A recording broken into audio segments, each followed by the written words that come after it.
And I quote, "I'll be there in a minute. Give me a second." Time is relative, folks. Time is relative. Yes. So, hey, cheers to everybody in the chat. They're a division rival. I don't care how many wins they get. Screw them. That wasn't the take I was expecting to hear. I want to gush over watching live Chris Tanev. I think that we completely underestimate the skill it takes to play defense. One highlight or several highlights does not a Calder trophy make. I'm stepping in here. I'm going to be the crotchety old man here. They need to learn patience. They need to understand the tension, and everything, and the drama. How dare! Look at this. How is McDavid not getting a penalty? You guys need to calm down with this, okay? You guys need to calm down with it. Well, hello. Happy Sunday to you. Welcome to the Shifts and Pucks podcast, or happy whatever day you're listening to this. Of course, you can follow us on Twitter at Shifts and Pucks, Facebook.com Shifts and Pucks, YouTube.com Shifts and Pucks, Twitch.com Shifts and Pucks. Subscribe wherever you get your audio, as well as on the Area 51 Sports Network, as we are live here on all the channels, and then you can get the podcast a little bit later. And I'm going to do my best to try to tribute this to Andrei Kuzmenko. At the bottom third. It's been a long time since he's come back. The ref, Tyler Noble. Yeah, can you imagine if they introduced us for games like that? It'd get everybody excited about our work, eh? Boo! Yeah, it was a week. It was a week, all right. We will get into that. Yeah. On the left, on my right, on my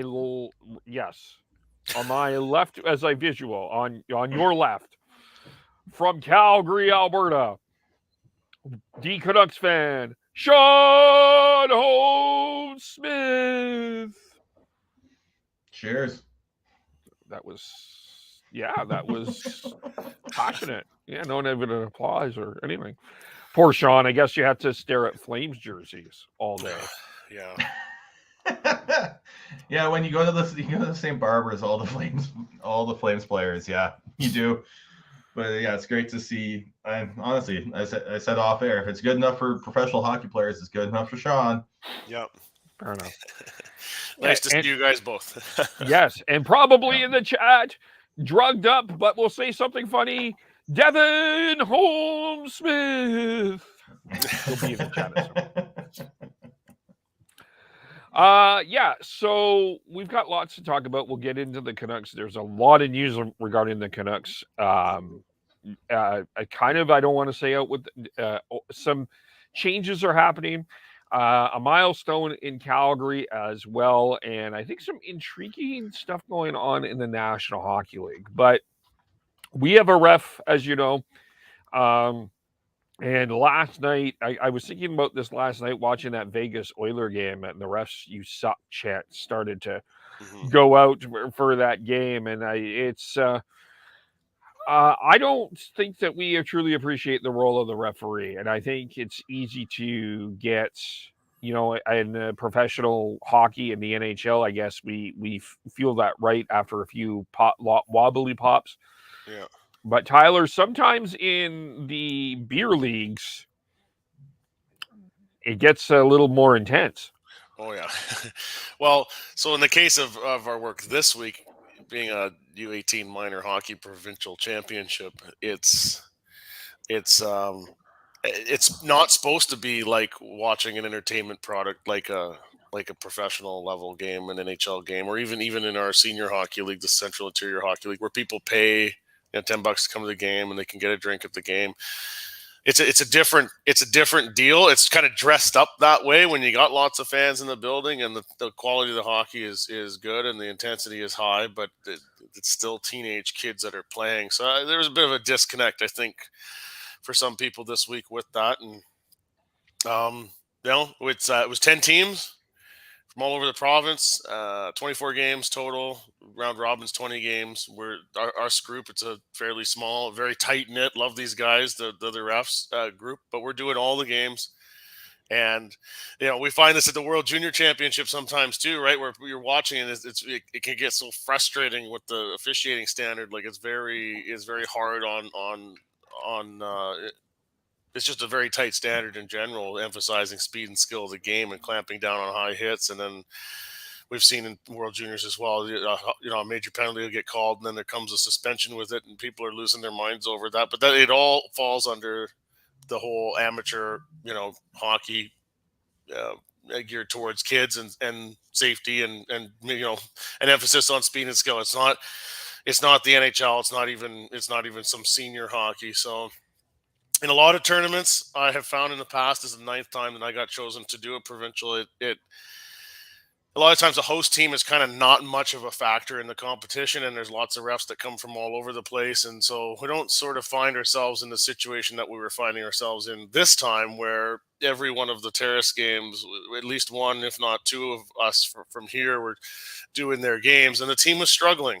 And, it's hard for people to see that, especially since this group of players had gone through the system, winning lots of games and winning provincials in the past. They were the defending champions of this last year. And, so once you have that context, it puts us in a pretty bright spotlight and we're just doing what we always do, but with a lot more people watching and a lot more on the line and a lot more external noise that comes with that. And it made it very challenging, but we got through it, and I'm proud of the guys, proud of my own work. And, the team that won the whole tournament in the end, the Mission Stars, was a very worthy champion of this provincial. Yeah, I've seen it from when I did play-by-play a couple of years ago. I saw some yelling as well. I know. We've had this discussion before of how tough it is to get people especially younger people involved in reffing. Yeah. And I don't think that people realize what a challenge.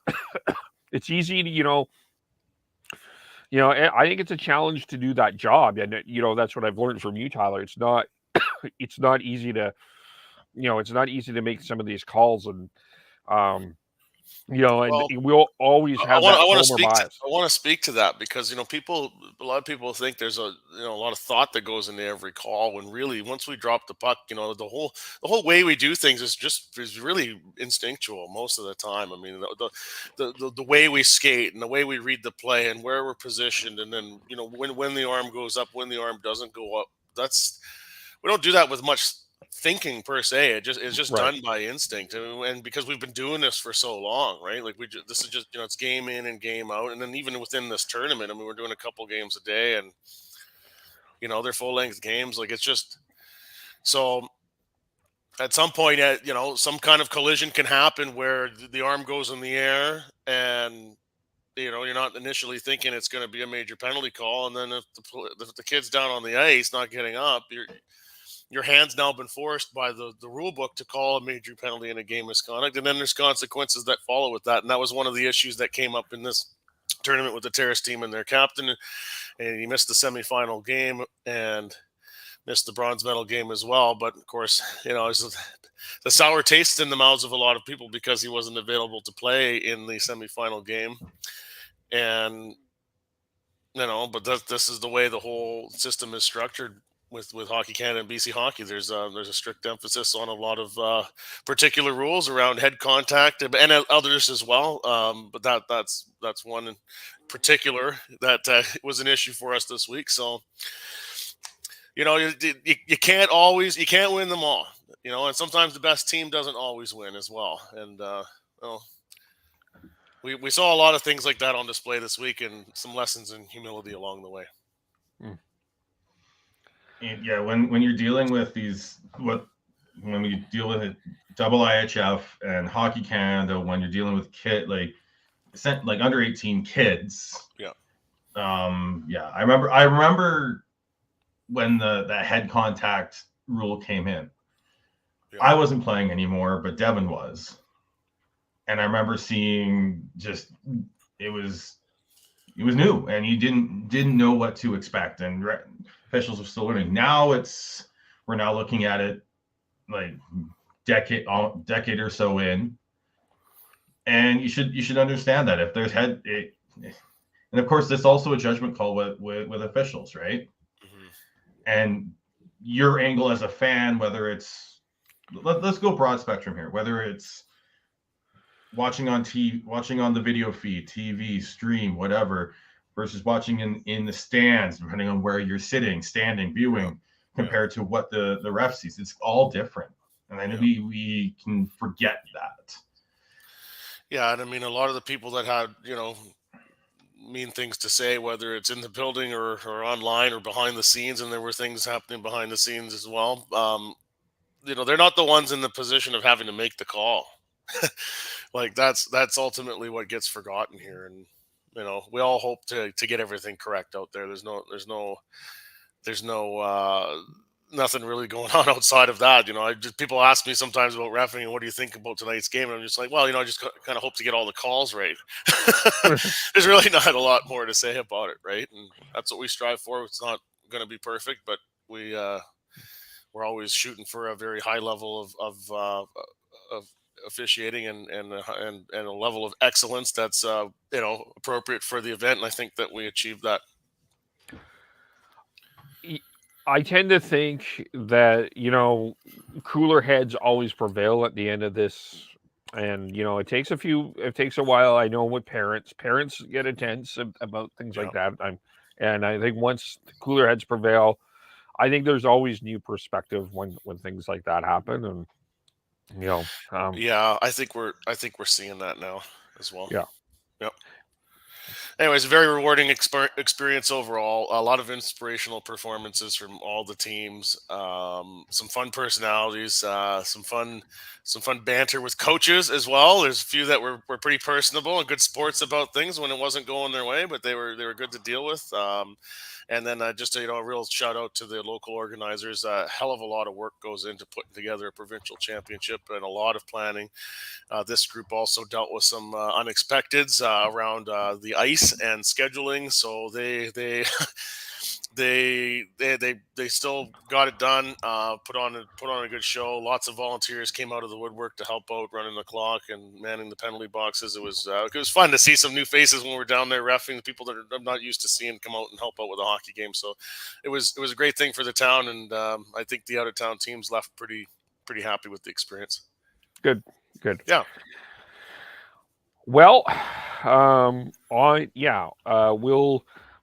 think it is an important topic to talk about with grassroots, and we've talked about it a lot, and for sure.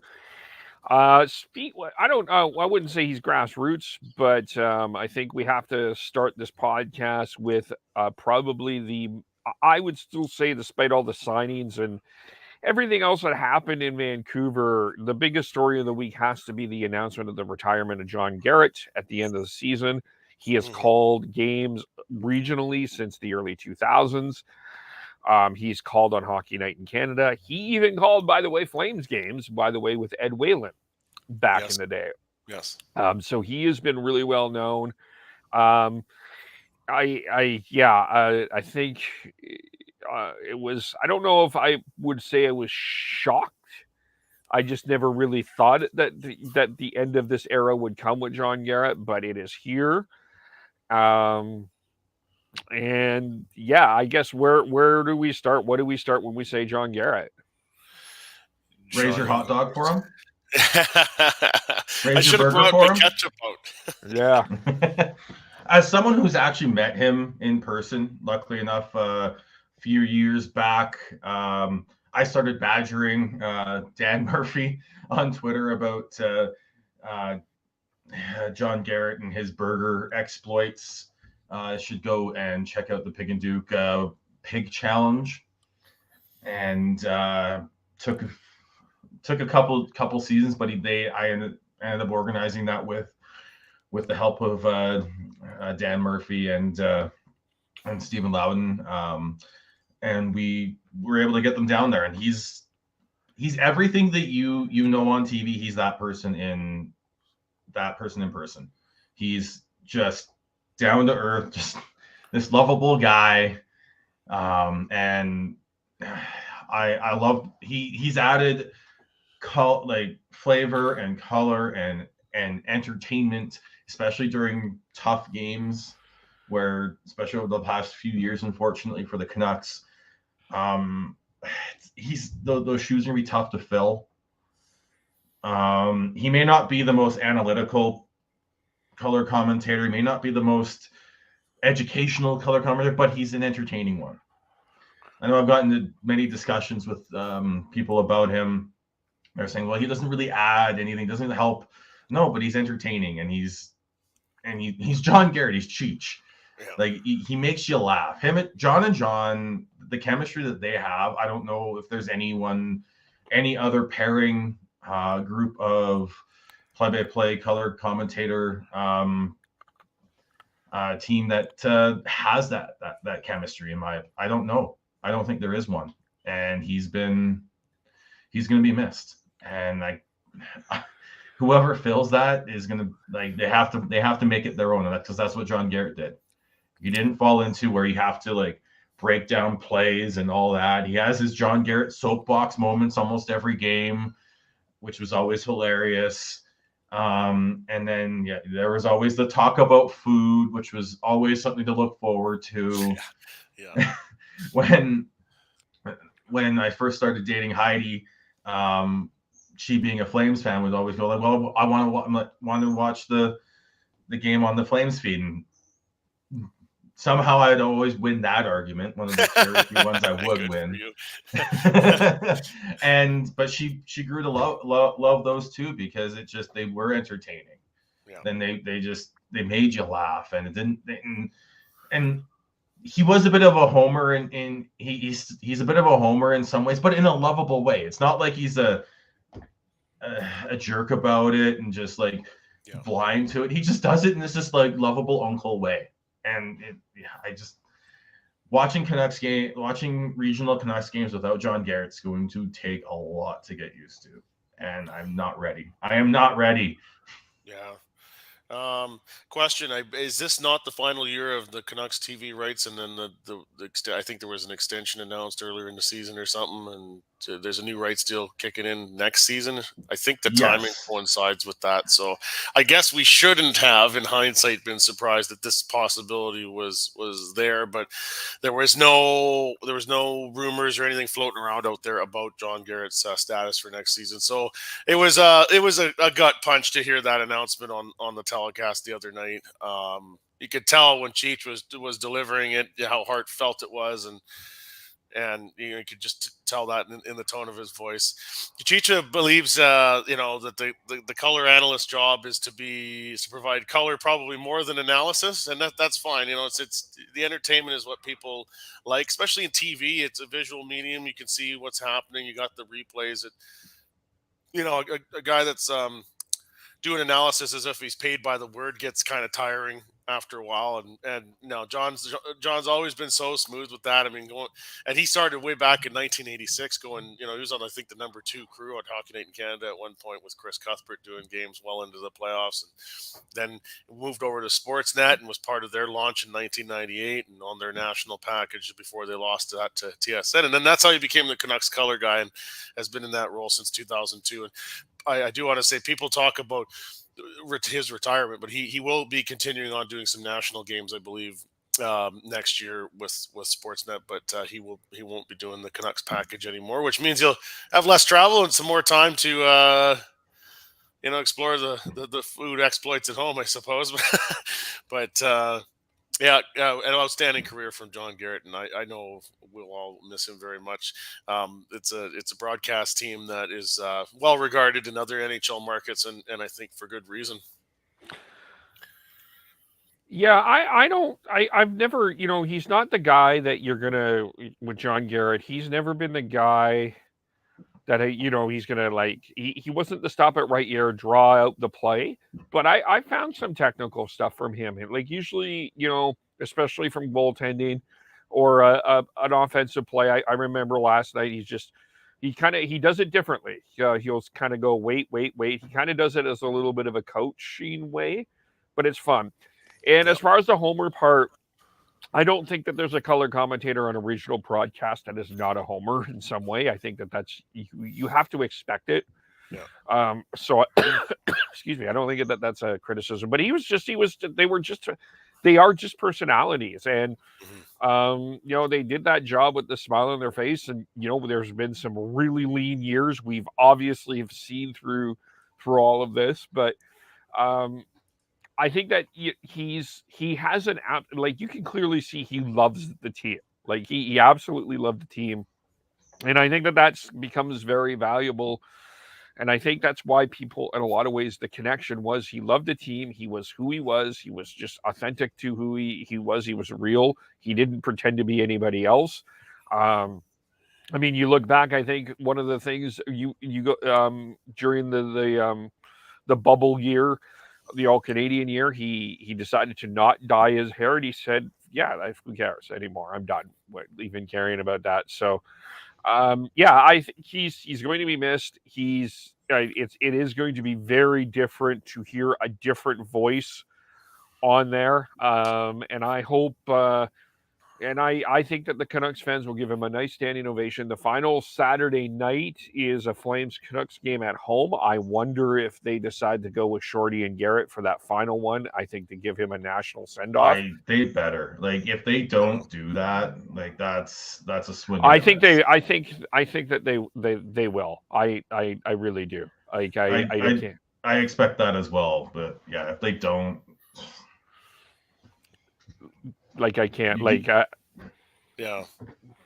Like if Cheech is going to be doing some national games, I'm assuming that they will be, like, he'll probably want to stick close to home, so they will be like when there's lots of games going on and they need an extra body, and it'll most likely be Canucks games or games in the West. Yeah. And who knows, it might still be with Shorty. And I just like I said, those two have a chemistry on air that I think is no one has. Yeah. I guess the next step here is what you do with John Garrett. And you know what? I know that this is with us, there's a bit of a cringe when we use the word Ring of Honor, but I think that some people are going to bring it up. Our friend Stephen Roger brought up that Garrett belongs in the Ring of Honor. This is my idea, and I think some people may find this ridiculous, but I honestly,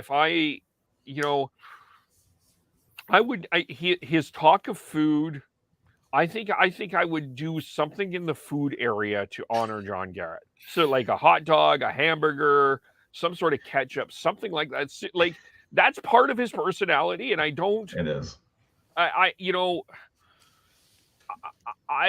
I hate about the Ring of Honor conversation with John Garrett is, people will say yes, people will say no, and I just don't feel that he's worth. Like, it's not fair to have that debate about John Garrett. He's contributed. He's a legend. I think that that's a fun thing, right? Like, it's a uniquer way to look at it, and I don't think you can name any you already have the Jim Robson. You're not going to change that. I just think some sort of in the food area, I think would be where I would go with John Garrett in terms of honoring him. Well, I think you could see how he would embrace that as well, right? Like if they had like sort of like a cartoon version of his smiling face, like plastered up there at the concession stand where you could buy whatever food, burger or whatever that we're gonna slap his name on, if that's the idea you're aiming for there. Like you could see him leaning all into that one, right?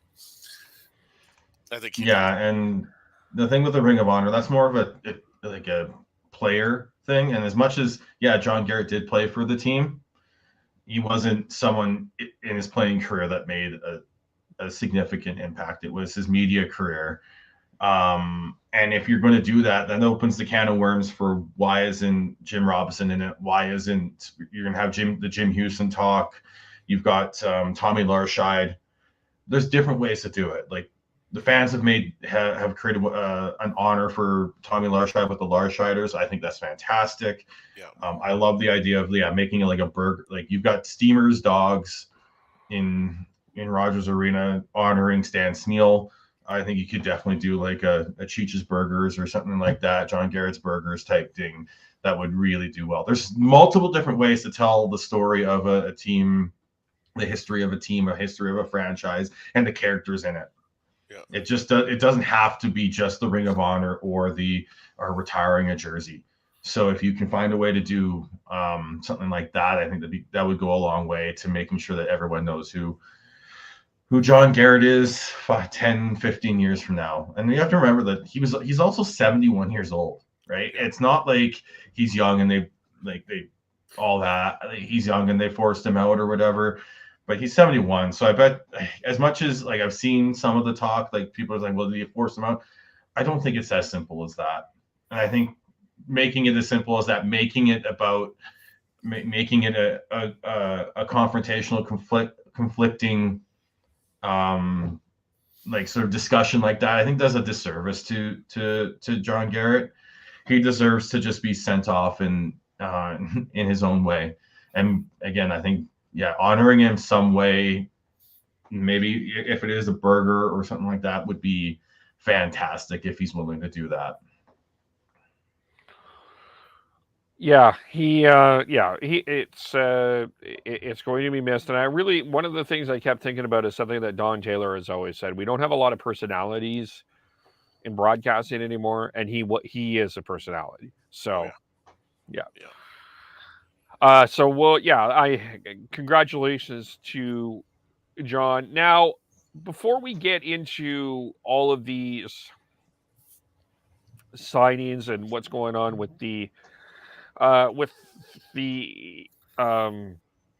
college free agents, and I'm just going to throw something out here that it may sound ridiculous. That Rasmus Anderson's on the same level as Quinn Hughes? That's not ridiculous. It's enough. It is ridiculous. It is. Hear me out. Hear me out. Okay. Considering how Rick Tocchet came into this organization, the way that the Boudreau dismissal was handling, I think that Rick Tocchet has done a better job with this team than Bruce Boudreau did when he came in. Yeah, it sure seems that way, doesn't it? Like this team looks like they're playing with a structure. This team looks like, and I'll say this, I don't think that they end up making the playoffs. They're not mathematically eliminated, by the way. They're 14 out, and then two of the teams ahead of them are absolutely. Don't tell the armored vehicle people about that one. No. But those two, there's two teams that are are on a pretty much a free fall that. They're not. All I'm going to say is they're not mathematically eliminated. And when I say that, I don't know if this is a team I would want to face in the playoffs. I think you've got Pettersson, who is elite as a center. You've got JT Miller that has figured things out. You've got Kuzmenko, who is a legit scorer that should not have been traded. And you got Thatcher Demko playing at a very high level. I think, I really like, I know that there's some pros and cons to what I'm about to say, but I really do feel that the Canucks are on at least the right path. Where last year, when Boudreau came in, it really felt like Thatcher Demko was saving the team. This looks like a team that is playing like a team. Yeah, and I've had this comment made by an Oilers fan friend of mine that was watching the game yesterday with me, and in terms of structure and defensively in particular, you can see it more now. Like last year with Bruce taking over, was in the coach bump. It was more just like, yes, I think the voice that they had with Travis Green had kind of run its course. They needed a new voice. They needed somebody to kind of come in and reinvigorate and re-inspire. And they did that, and they won more games, and they were legitimately in the playoff race. But did they really clean up the structure and change things, like technically as much? No, I don't. I think in hindsight we can say no, there wasn't as much of a difference there between Green to Boudreau versus now Boudreau to Tocchet. They've really cleaned things up, and the organization is doing as they said that they were going to do. Make that change and try to get things turned around with an eye to next year, obviously. But they didn't want to just kind of ride out the season. They wanted to start fixing things now, and it is looking better. And of course, having better goaltending certainly helps. Going from 880 save percentage to what is Demkosen's coming back, a 930, I think, something like that, 928. Yeah, that's a little more like it, hey. But it's bigger than that. The details are there, and that's something that, as much as Bruce is a motivator, he's great. He's a great personality. But in terms of detail work, you've got Tocchet, you've got Gonchar, and you've got Adam Foote. Even I think you're seeing Yo having a little bit of reign to be focused on the details more, and you're seeing the players buy into that, and you're seeing the results. And yes, maybe it's quote unquote ruining the chances at getting a Connor Bedard, but getting one player is not going to fix this team if it's at the expense of detail work, structure, being willing to play a proper defensive system and cheating. So I think I like the fact that they made the move at the time they did. How they've got to that move, I think, is very debatable, and we've gone through that a lot already. But in terms of how Tocchet's the results that we're seeing from the Tocchet coaching staff, I think it says a lot. And I think the Canucks are in a good position, and I think it's also the fact that they're going out and targeting players that are coming in and helping. Look at some of the offseason acquisitions that they brought in this past in the 2022 summer. You've got Dakota Joshua. He's got 11 goals. Did anyone think he was going to be that productive offensively? No. Everyone thought he was going to be a good sort of fourth line player who could, like 13th forward, who could come in, bang and crash and be a player that ilk. He's been a lot more than that. Neil Zamon's been a nice find for the Canucks as a fourth line center. They were patient and brought in Ethan Bear, who's been a solid addition. And then also throw in the fact that they went and got Jeremy Colleton to coach the Abbotsford Canucks, they've been able to create a nice a system that both a detailed oriented system and approach that when they bring up these players like a Guillaume Brisebois, Christian Wolanin, you're now seeing Podkolzin start to be an NHLer again. And you saw after one game, Jack Rathbone's got a goal, and didn't look out of place, even though he only played 9 minutes. But they're working him. I think they're working him into it. I think everything else, other than the fact that they aren't quote unquote tanking for Bedard, I think is looking good for the future of this franchise.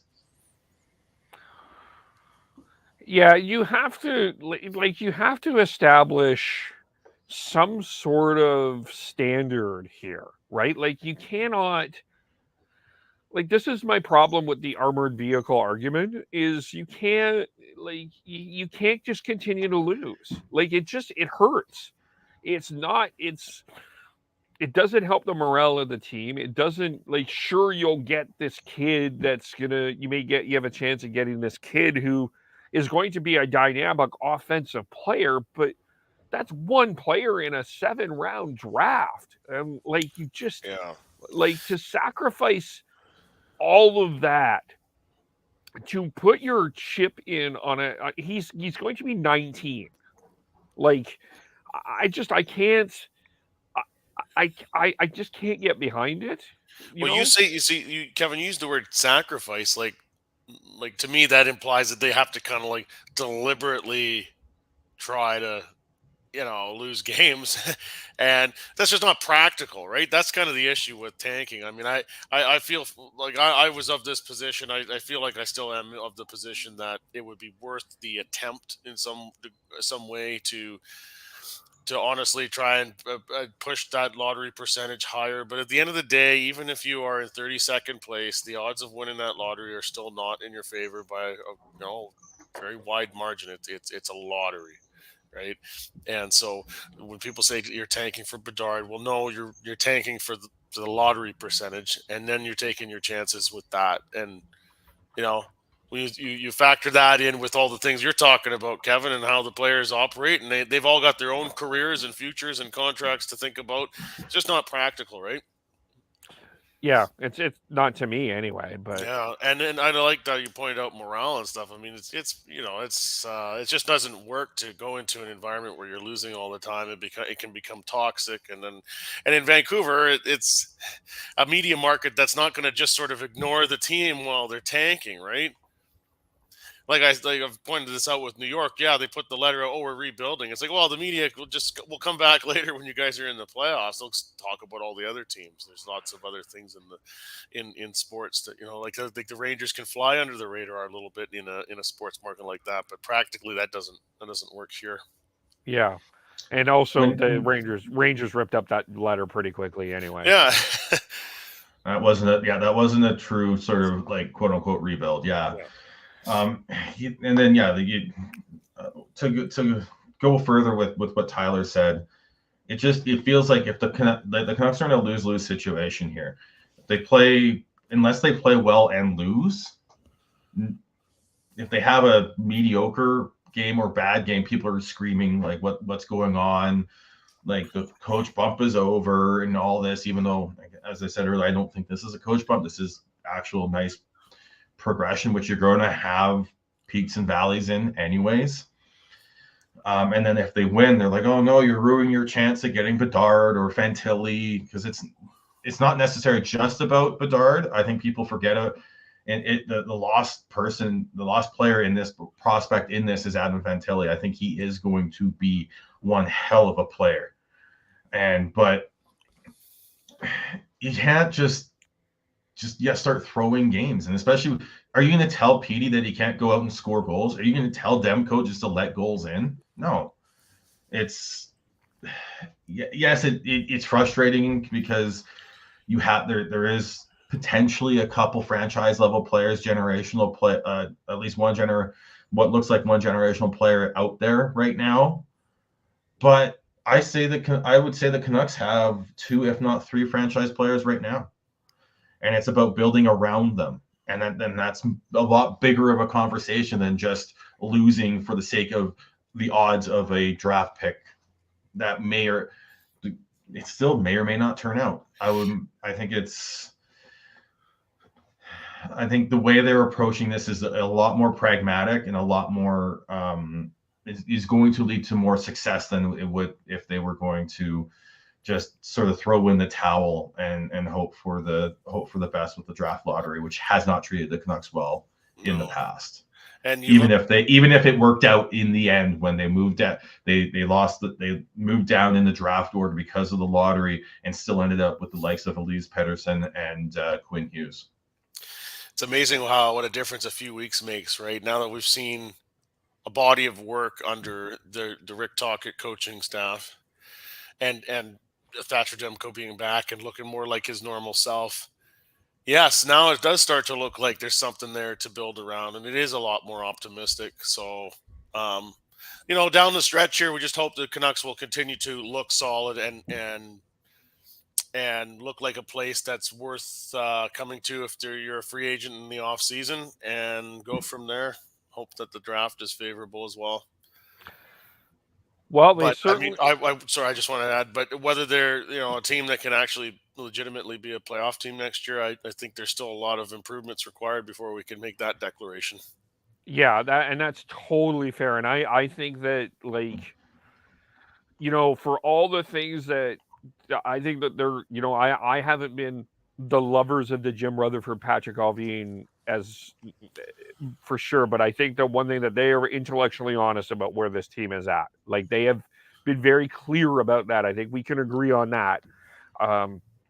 You can debate how they've done that, and for sure. I guess we'll, speaking of free agents, we got the Aidan McDonough situation. The Canucks signed Max Sasson today to a 2-year deal. Another Dan Milstein client.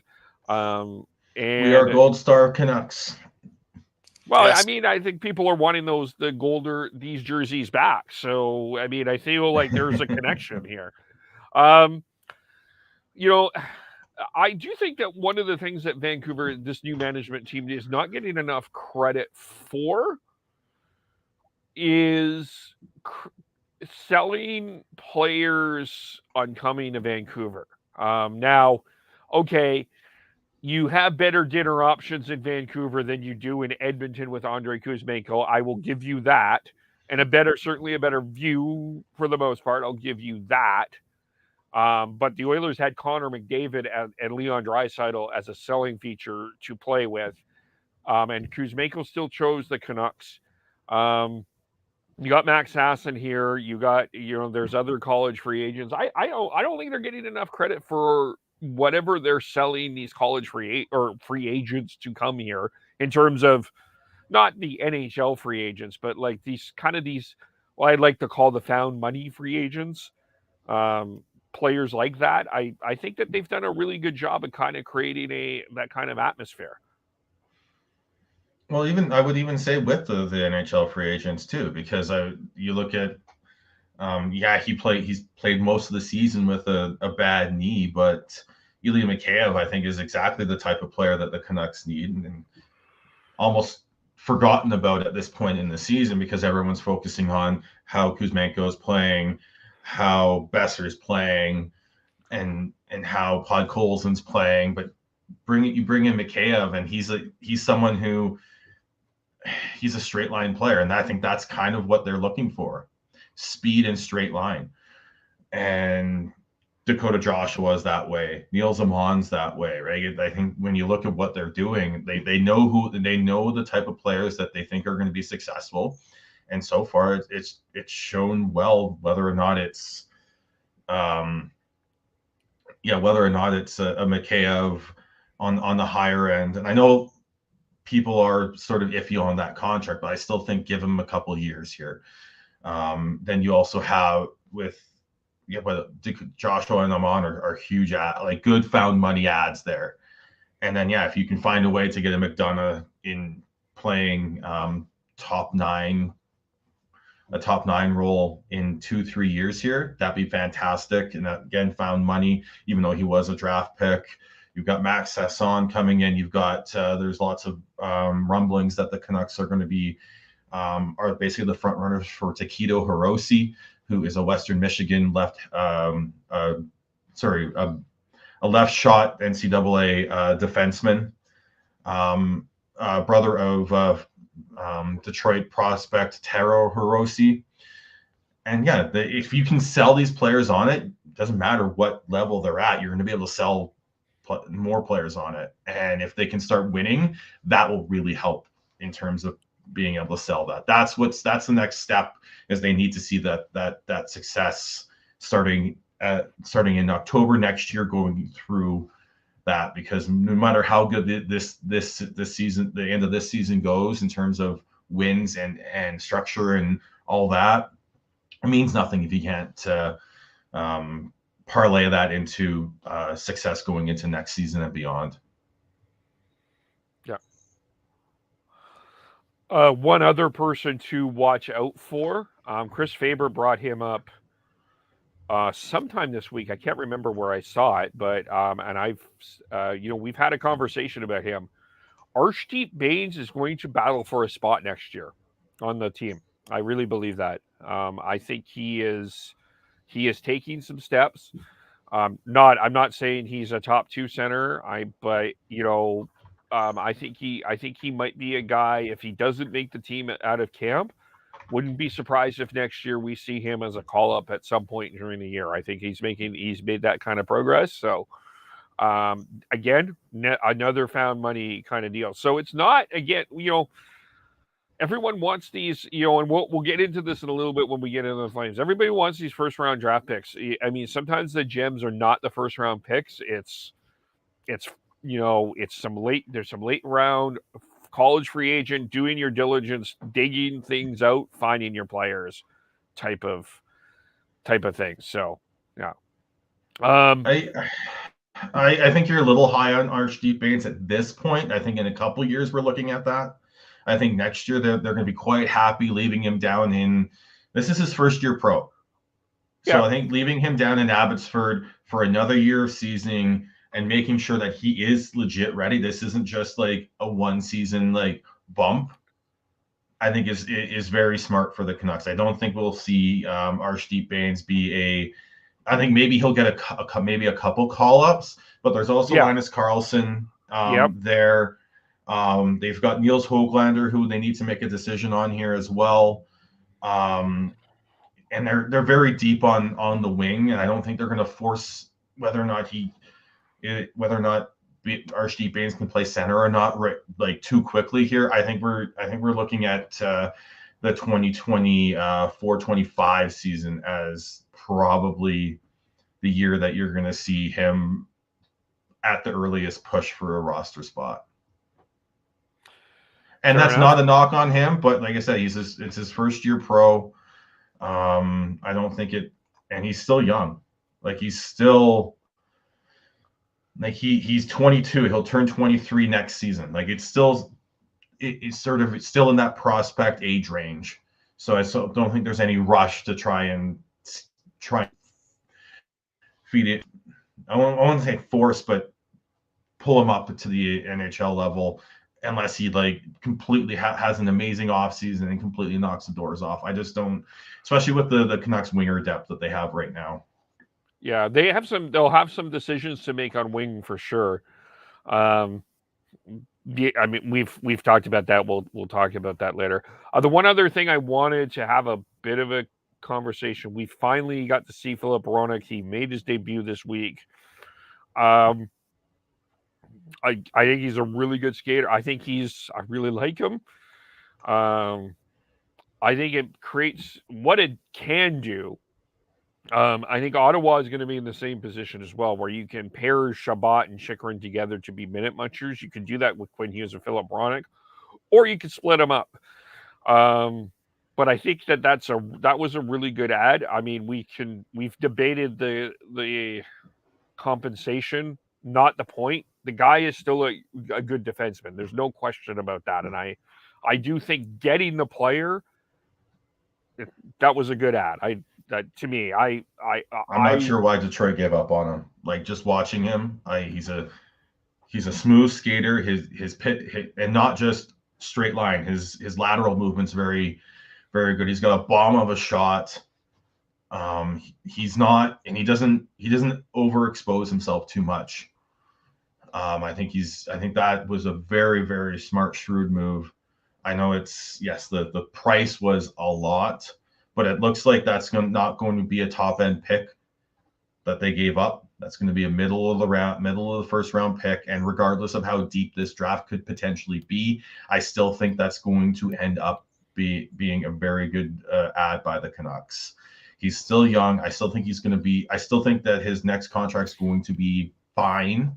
It won't be a steal, but it will be a fine deal that they'll be able to work around. Well, the Red Wings have Jake Wallman. The Red Wings have Simon Edvinsson. They do. That's why I think they feel that they can give it up. Whether you agree with where Edvinsson and Wallman are at, that's your assessment. But that's I think where Detroit is coming from. I would use the phrasing to part with him because it might not be anything more to it than just can they afford to pay him when his next contract negotiation comes up, right? Have to kind of make some calls, and then if Yzerman he's a shrewd general manager, right? He's not reluctant to make a bold move, and when an offer was presented there that included a first round pick, he made the decision. But we'll see if Detroit ends up regretting that. Yeah. Both Wallman and Edvinsson are left shots, though. So yeah, maybe they think one can play the right. I don't know. Yeah. I don't. I wonder if it's more quote unquote cap related, which I think people and maybe this might be a situation where Yzerman overestimated it, because I think when I look at what Hronek can be, he's not going to be your I like the way he plays. His skating's good. He's physical. When Petey got cross-checked from behind, who was the first man in to defend him? That was Filip Hronek. So he's not afraid to mix up. He's got everything you need to be a top-end defenseman in the league, and he's a right shot, which is a commodity in this league. They knew that they needed to get it. They knew that they probably needed to pay a lot for it. They did, but I think it's going to early returns for me, and they're very early, like 2 games into his Canucks career. I really like it. I think he's also steadying. Like, I just, as you said, pairing him and Hughes together, I think could be a minute munching pair. But if you could find a pair for him and as well as Hughes, and you can create 2 sort of minute munching top pairs for your top 4, that goes a long way to fixing the Canucks blue line. Yeah. And just a sidebar, just to go down this rabbit hole for a second. I know that a lot of people were really enamored with Ottawa. Ottawa basically did the same thing with Jacob Chychrun that the Canucks did with Filip Hronek, and I saw a lot of people praise Ottawa for it. The one thing I don't think people talk enough about with Jacob Chychrun, I'm not saying he's a bad defenseman, but he's certainly not a healthy defenseman. He has not proven to be durable over his time of career, and he's injured again. Yeah. So I that's my one concern with I think Ottawa deserves a little bit of criticism for how much they gave up, but we'll see what happens there. Anyway, it's the difference between Chychrun and Hronek is the top end offensive ability of Chychrun, in terms of being able to shoot the puck and all that. But I think but he's also another left shot. So the Ottawa now has Sanderson, Chychrun, and Shabbat, who are all left shot defensemen. They need one of those to play the right side on their offside. If they can if one of those can do that, that's fantastic. That will go a long way to helping the Senators' blue line. But at this point, I don't know if that mix is going to work long term for them. Fair. Anything else on the Canucks? I want to praise Petey. I think he's been fantastic. And Kev, you said this a couple times. If the Canucks were more into the playoff race or a playoff team, he'd be right in there for the Selke / runner-up for the Hart Trophy right now. So, because it's McDavid all the way. Yeah, for sure. It's not even close. Like this year's kind of funny because the Hart and the Norris, I think, are runaway winners. Who's your Norris winner? Erik Karlsson. Oh, he's not mine. Well, you're wrong again. That's your opinion, but it's wrong. I like that one. Yes. Yeah. He may not be your traditional top defensive defenseman, but when you look at his offensive numbers, no one's even fucking close. Like he'd be 11th if you just take his 5-on-5 scoring, he'd be 11th amongst defensemen when you take everyone else's all strength. Like he's that dominant this season. Like it just I can't. I was a little bit there because I do tend to think that defensive defensemen and two-way defensemen don't get enough credit in this league right now because the flash and dash of the offense gets a lot of the praise and a lot of the press. But when you look at what Karlsson's done this year, I don't think you can overlook it. And yeah, he's got 59. He's got 59 even strength point, 5-on-5 points, and that would put him 11th with you for everyone else's totals, or 10th if you take him away, right? So you can't overlook that in my opinion. I just look at the team. I can't. I try to look at award winners or their teams that are in the playoffs. I then I'm feel that I know that you're going to say I'm punishing Erik Karlsson, but his defensive play has just not been good though. Like really hasn't. I've watched. You know, I can't buy it. Do you know who's not getting enough love for the Norris? Quinn Hughes. Do you know who else is not getting enough love for the Norris? Not Rasmus Anderson. You know who else is not getting enough love for the Norris? Who? Dougie Hamilton. Yeah. Dougie Hamilton is in the top 5 of defensive scoring. Dougie Hamilton, I know plus minus is a flawed stat, but he's plus 23. And that New Jersey team has made a lot of strides. I think Dougie Hamilton should be getting some consideration for the Norris anyway. I don't know if I have him as my winner, but I might, if I had a vote, I might put an X on one of those spots. I think he'll be a top 3 for sure. I think he'll be one of the finalists. But yeah, I look at that and I think Karlsson should be the runaway winner. Yeah, he's not my winner, but that's okay. Who's That's your okay. winner? Right now, I would probably have to go with Charlie McAvoy in Boston. I am a Charlie McAvoy fan. I think he's a fantastic defenseman. I just don't think he'll have it, but he's not there yet. I don't think he'd be a nominee for me in the top 3. Yeah, that's fair. I don't think Cale Makar's played enough games for me to put in a Norris conversation. That he's 56. Yeah. I think right now, I think you get my top 5 would be, I would say Karlsson, Morrissey, Hamilton, and then I'd have Quinn Hughes in there, and then you've got Fox, Dahlin, Makar, and Heiskanen all there as well.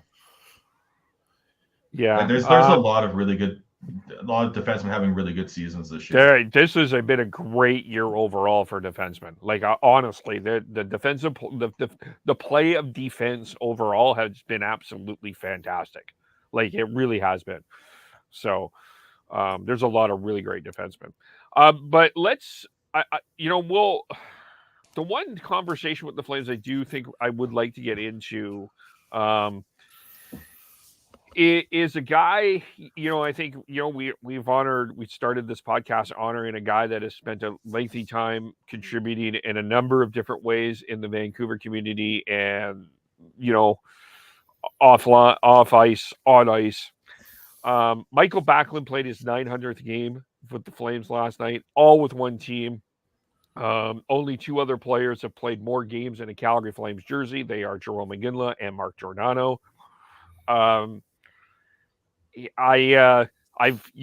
This is a guy, I know a lot of people want to trade him. This was a guy that was, he stumbled out of the gate for sure as a first round pick from the Coronato Rockets in 2007, but he found his game and he has, what I love about Mikael Backlund is a lot of people are like, yeah, you move him to a 3C. He's not, you got to move him down because, he's getting older, but he keeps performing at a very high level. I do not think Matthew Tkachuk is the player he is without playing with Mikael Backlund. Matthew Tkachuk is great, but I think Mikael Backlund helped him a lot. He has been a guy that just helps other players. He's been a contributor, and I think he's been. I do not think that the Calgary Flames fan base has truly. I wouldn't say. I mean, I think he got a standing ovation, but I've seen some people on Flames Twitter suggest that you trade him in the offseason, and I'm just like, he's just been a core of the Calgary Flames. Good or bad, Mikael Backlund has stood and has been one of the better forwards for the most part of his tenure here, certainly for the last 5-6 seasons for sure. I don't know. I just think this is a guy that deserves a hell of a lot of respect for playing 900 games, and kudos to him.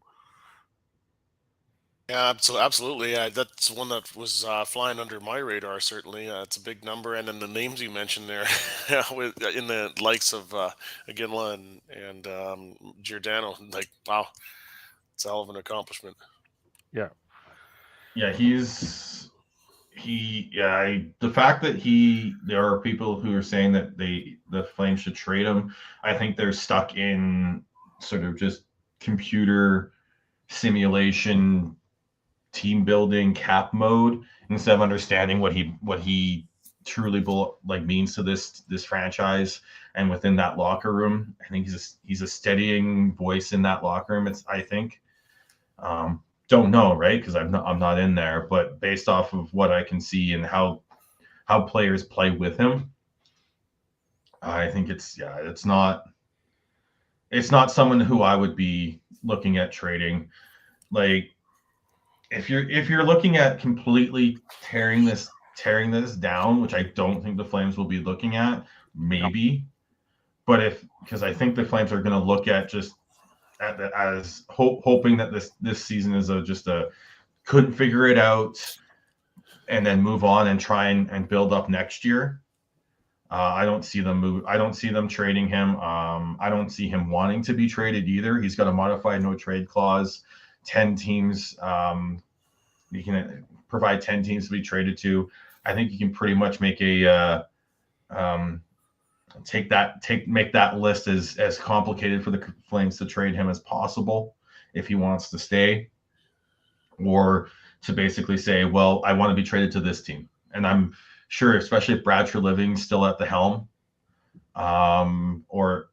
he will respect that and then move him to a specific team if he wants that. But I wouldn't be surprised if he's quite happy here in Calgary, and wants to finish his career there as a Flame. And if he does, good on him. He deserves as much praise as possible.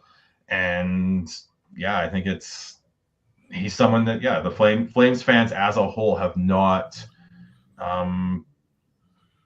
haven't done a good enough job at understanding what he brings to the team. And yeah, he may be on a contender, like a true contender. He's your perfect 3C checking center you can put a couple sort of good wingers with, and he can elevate them. Especially now in his career, I'm not sure he's a great second line center. I don't think he ever was. I think he was a serviceable one, but defensively, it's tough to overlook him, and I don't think he ever got the respect he deserves on that. If he was playing in another market, he would be in conversations for the Selke. Like, I wouldn't say that I would give it to him before a Patrice Bergeron. That's not what I'm saying. But he might be. There would be people having a discussion about it for sure. He's never had the offensive game that is needed for the Selke Award, which I think is one of a weird sort of way we've looked at things, but I don't think he's had that. But yeah. Mm-hmm. We'll save some of this other stuff. There's a lot going on with the Flames, and we'll save it for when Devin is not A, drugged, and B, in the chat. How about that? Sure, he loves you selling him out there too, by the way. Well, for those who don't know, Devin had knee surgery this past Wednesday, so he's still dealing with the after effects of that. I think he did say that, though. He did say, I don't. Yeah, just in case we have new viewers or listeners who know what's going on. Yes, he's had knee surgery. He's basically stuck in his apartment because his elevator doesn't work. So trying to go up and down 6 flights of stairs with a bum knee, and just not going to work. So rest up, Dev, get better. Then you can come back on and rant about how it's all Sutter's fault and that he should stop playing Lucic over Walker Duehr. There you go. Yeah. Anyway, for sure. But I wanted to with Tyler on. We had a conversation last week about the instigator penalty, and the kind of this conversation came up about the idea of fighting after a hit.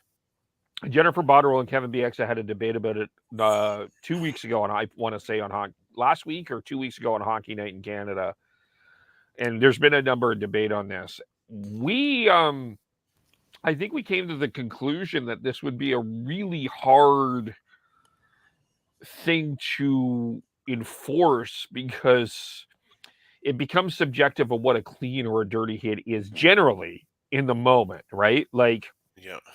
as an example, Blake Lizotte smacked Josh Morrissey in the face with a stick. That is dirty, and I think that that's pretty obvious that's a fightable offense. I think in that standard, but there are other times when a guy goes down bad, it looks bad, but it may not be a dirty hit.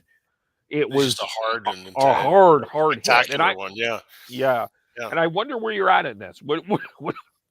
What's your perspective on that?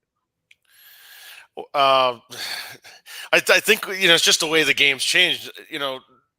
We don't see this come up as much where you have that really big hit, and guys want to stick up for their teammates, right? Like it's not so much like forcing a guy to fight that doesn't want to fight or shouldn't have to fight. It's more, I think I look at it from the other end of it where it's that show of team unity that guys just want to, they don't need to be convinced to, your teammate gets bunked pretty hard with an open ice hit and there's no penalty. I mean, there's that urge to want to go and, show that team unity and that display of strength. And then it leads to a fight that, really shouldn't happen. I'm not sure anything has to change with this, honestly. I mean, yeah, I know it can be frustrating, but is it really that much of an issue that's occurring on a game-to-game basis that we need to start changing the rules? I don't think so. And the more that you put into the hands of the referees, obviously, where they have to make a subjective call. I mean, it's be careful what you wish for on that one. Yeah. And then there was the Craig Button self-defense rule that he wanted to implement where he wants to see implemented where if it's a quote-unquote clean hit and you get the challenge, you end up fighting, you don't get a penalty. I mean, it's an interesting idea. I could see why he would propose that, but same thing. I don't know if there's really the need for that truly. Yeah, I just feel like it's too complicated. Like a clean hit can lead to a concussion as well. We know that. I understand what they're trying to do. I just don't think it works in execution. And I guess the only other way that you do it is if you want to take fighting out of the game, throw people out that fight. Or you find other ways to do it, but I just don't think that adding the instigator penalty is going to be. I don't think it's going to work. I don't think the NHL wants to get rid of fighting. I don't think if anything, the NHL is trying to bring a little more violence back into the game. They're trying to not punish the violence as much. When you look at some of the suspensions that have been handed out this year. Just ask Mike Hoffman how he feels about the cross check he took to the face. That only got one game when he got one for he got 2 game suspension for it in 2016 in a lesser cross check. It sells. It is part of the entertainment is the physicality and that intensity. And I mean, we've all been to lots of games over the years. And when a fight happens, I mean, everyone's out of their seat, right? It's still, it's still part of the game. It's just whether it should be part of the game is obviously very much up for debate and will continue to be for years to come. But I don't know. If you want my opinion, I don't think anything needs to change in that regard. Yeah, that's the thing with hockey is it's not only a skilled sport, but it's a violent sport, and finding that right balance of protecting the player's safety, but still having it violent and aggressive and physical. Because that sells as entertainment that's a tough line to toe. Yeah. Yeah. And I think I said this last week. you can call me all the names and stuff you want, whether it's barbarian, and what barbaric and all that, but I find the fighting entertaining, and the physicality of a good body check entertaining. Taking it away is going to take away some of that entertainment for me, and I want them to find that right balance of keeping it there, but not letting it get too out of control, where we are putting the player safety in too much danger. Yeah. By the way, it was Jennifer Botterill and Anthony Stewart, I believe, that had the debate. It was on a Wednesday night hockey, not the Exa, but they've had their debates and things like that too. Yes, they have. I don't know how much time I want to spend about this, but certainly Twitter was making a lot of jokes about Fanatics with their jersey deal and what could come up. I'm kind of just going to wait and see, and we'll see what the jerseys are like. And I don't really have much to say about it, but apparently everybody else was up in arms that the NHL made a horrible decision because they can't make good jerseys. Well, I think part of it is just they've had they're a newer company, and they've made very bad mistakes in the past. I hope that with the money that this deal brings in, they're able to put it in the right spots and make sure that the quality is there and the mistakes are limited. But it remains to be seen. I actually don't think I've ever bought any of the Fanatics stuff, because the NHL's had them as a sort of a cheaper option than to just than what they've had as the official jersey provider is. But we'll see. I hope that this was the right decision, and then the Fanatics are really going to take this and put the effort and the money in to make sure that the quality is there. Yeah. I'm not up on this topic, so I'll take a pass, fellas. Yeah. Fair. That's fair. So I was watching the Oilers Vegas game. I've been kind of just been thinking a little bit about the Pacific and what's going to happen. And I got to tell you, I am kind of struggling. I brought this up in my head because I kind of want to hear some people's perspective. This is as selfish as one as I could give. Who would be your favorite to come out of the Pacific Division? I'm going to say Vegas with the addition of Jonathan Quick. But they're not landslide right now. And you've got LA, who's probably the hottest out of them all. And they've added Korpisalo, who's been what they've been looking for. And I think on paper, they might be the deepest team. But, and then you think, I'm not too sure, but I would say Vegas, but that's very tentative. Yeah, I watched the Oilers Vegas game last night as well, which was a great game. It kind of cemented for me that Vegas is probably the best bet for the Pacific Division, and for the reasons that Sean has outlined. I'm not landslide, no, but I think at this stage, if you're asking us, I think they're the strongest team. There's just that addition of Quick, just with his experience and added to that team, I think just is such a good fit, and they're looking like the Vegas of old right now. I think but where are the Oilers in this conversation? Like, I don't think the Kraken are there. Yeah. I think it's between, to me, my debate is the Golden Knights, Kings, or Oilers. And after last night, I'm with you guys. I feel like it's Vegas, but where are the Oilers in this? I mean, they've got McDavid and Draisaitl. The addition of Ekholm's really good. I don't know if they've got the detailed game to get past an LA and or Vegas this year. LA, who I think is developing as a team. They've got Byfield, who's taken a big step this year. You've got the younger players on that blue line, and they've got Drew Doughty this year, a healthy Drew Doughty, which they didn't have last year, and they took the Oilers to 7 games last year. Plus, they've added Kevin Fiala. I don't know if Edmonton has the detailed game to do it in the playoffs in a 7-game series. If LA gets the goaltending, because it looks like that's most likely going to be the first round matchup it's going to be the Vegas win the division, and then you're going to have LA and Edmonton in the first round. And I just look at that and LA took them right to the limit. They've got Filip Hronek, who's probably the most underrated shutdown center in the league. And a player who doesn't have the offense to get the offensive numbers to get those Selke votes. Kopitar, Byfield down the middle.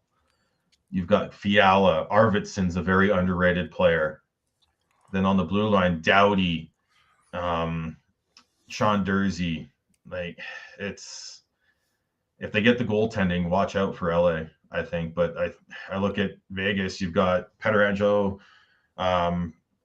He's being outshone by a lot of the other defensemen this year, but he's still having a solid season. Shea Theodore's had a bounce back season, in my opinion. Yeah, I agree with you on that. You've got Jack Eichel down the middle. You've got Chandler Stevenson, another underrated player. People don't realize how good he is. And depending on if I don't know where Mark Stone's health is at, if he can come back and be even a top 9 forward for them, that goes a long way. But yeah, it's a bit of a crapshoot, and that's what makes it good. And that's what makes it going to be good, entertaining hockey to watch. And if Vegas gets by and LA gets by, and that's potentially that's the matchup in the second round, where you get the juiciness of Jonathan Quick versus the LA Kings. Yes. Oh, it's. Yeah, people like the Pacific's been a bit of a crapshoot this year, but they still have the talent. When you look at since the beginning of February, the 2 teams that have the most points and best point percentage, Boston Bruins and Vegas Golden Knights.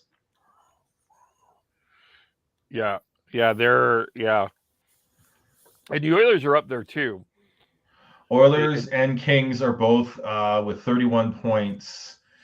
Kings have played a lot less games and are right up there in terms of point percentage.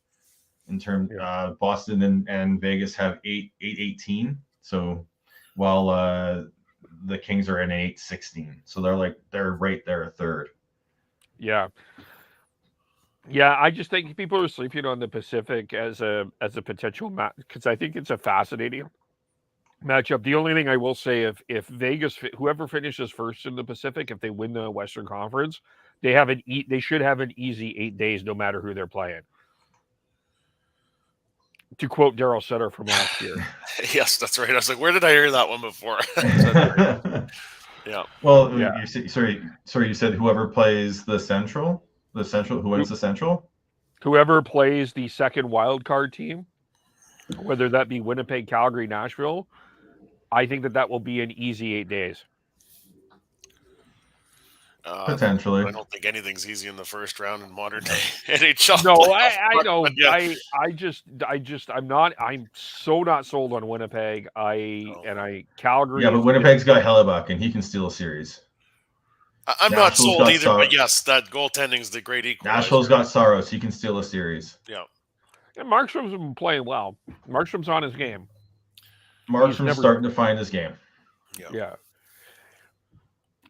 Well, I can't wait for the playoffs. Well, we can agree with that. Yeah. Well, we are at that point of the calendar too, right? Where it's like a lot sunnier outside and it feels like spring, and spring feels like playoff hockey. We're almost there. We're almost there. Yes. Yeah. And I guess just on the other side of it, I think that the Boston Bruins, who are in a historic run, I think some people are wondering if they're going to be upset. It's just a bigger upset if they're eliminated. If you're the Boston Bruins, who do you not want to play? Islanders.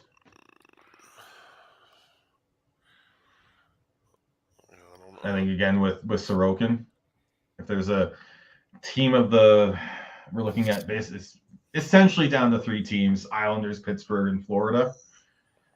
I think if there's a team that has a goalie that's has the ability to steal a series from them, I think it's the Islanders with Sorokin, and as well as the fact that they've got players who have been there, done that. They've added Bo Horvat. If Barzal can come back and be healthy, that's a big that'll be him and Horvat showed chemistry to start before Barzal got injured. They've got the best goal differential of those 3.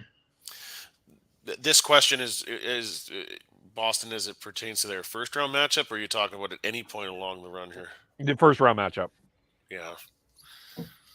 Yeah, I think Sean's analysis is correct there. That to me, the bigger concern is if they get through to the second round and are dealing with Tampa Bay, what that might be like. Just with Vasilevsky, he's such a factor that you can never overlook. Oh, those 2 teams are going to go through a battle, though. Tampa and Toronto, you know that. Yes. The other thing is, I think the one I want to see in that first round versus Boston, for pure Rats entertainment, is Boston versus Florida. Oh, Marchand versus Matthew Tkachuk. Yes. Well, alone you got Gudas, who's not afraid to mix it up. Florida's always been a bit of a bully team. So you got Lomberg, you've got Sam Bennett, who aren't going to back down. Nick Cousins is a mean player. Like that would be a war. That might be I think Boston matches up well, but it would be a war, and I don't know how healthy they'd come out of that.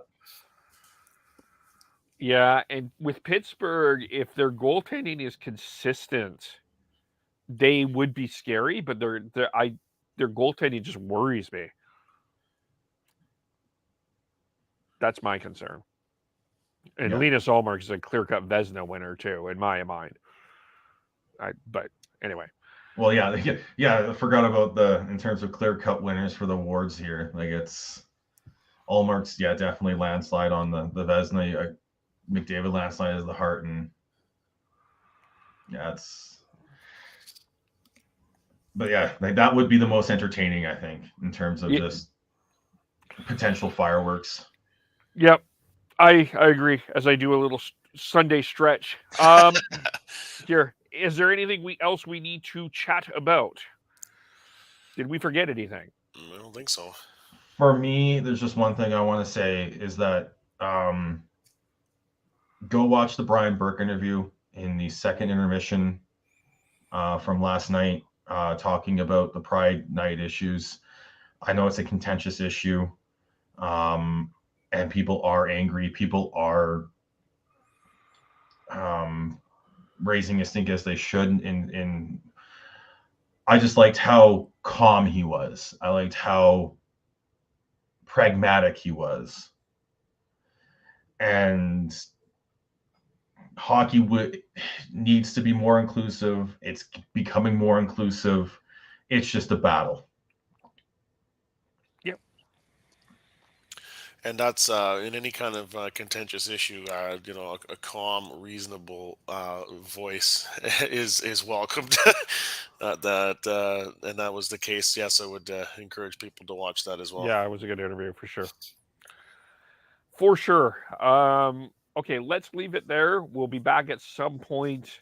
We'll spend hopefully we'll get Devin healthy. We'll have a conversation about the Flames later on this week. But how do we follow all of you? I am Beardy Canuck 03 on Twitter. And I'm on Twitter at TNoble, TNOBLE. Devin, get well soon, Gordhow09. Chris, we miss you, Schneid's SCHNEIDZ. I am KEVOLE, Shifts and Pucks on Facebook, YouTube, Twitter, Twitch. Subscribe wherever you get your audio, as well as on the Area 51 Sports Network. Thanks for watching. Thanks for listening. We will talk to you very soon. Bye for now.